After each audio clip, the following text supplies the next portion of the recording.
Grimoire indéchiffrable, mystère éternel. Dans les pages jaunies de l'histoire, il y a une énigme qui a capturé la curiosité de beaucoup. Le manuscrit de Voynich. C'est une sorte de livre très ancien, écrit il y a très longtemps, autour des années 1400. Imaginez un vieux grimoire rempli de dessins bizarres et de mots écrits dans une langue que personne ne peut comprendre.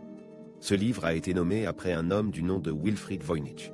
C'était quelqu'un qui aimait beaucoup les vieux livres, et un jour, il est tombé sur ce manuscrit spécial dans une vieille bibliothèque en Italie.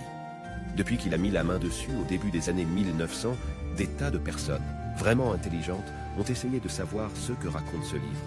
Les pages du manuscrit sont remplies de dessins qui semblent venir de nulle part.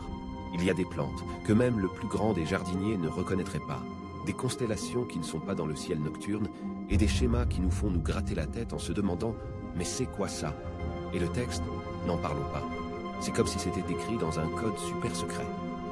À travers les années, des personnes vraiment douées pour résoudre des énigmes, comme des cryptographes et des experts en langue, ont tenté de traduire ce que l'auteur a écrit. Pourtant, personne n'a jamais pu craquer le code.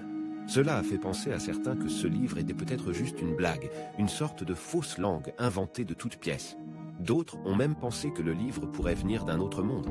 Même maintenant, avec tous nos ordinateurs super puissants et des gens qui continuent d'étudier le manuscrit, le livre garde tous ses secrets. Des générations de personnes curieuses ont cherché des réponses, ont formulé des théories et ont discuté de toutes les possibilités. Mais le mystère du manuscrit de Voynich n'a pas encore été résolu. Ce vieux livre, avec ses griffonnages et ses dessins étranges, continue de passionner et d'intriguer. On peut imaginer que même un détective grand amateur de mystère se prendrait la tête entre les mains en essayant de comprendre ce casse-tête. Et donc, l'histoire du manuscrit de Voynich est encore à écrire. Qui sait, peut-être qu'un jour quelqu'un découvrira la clé pour déverrouiller ces mystères. En attendant, il reste une aventure captivante pour tous ceux qui aiment un bon mystère.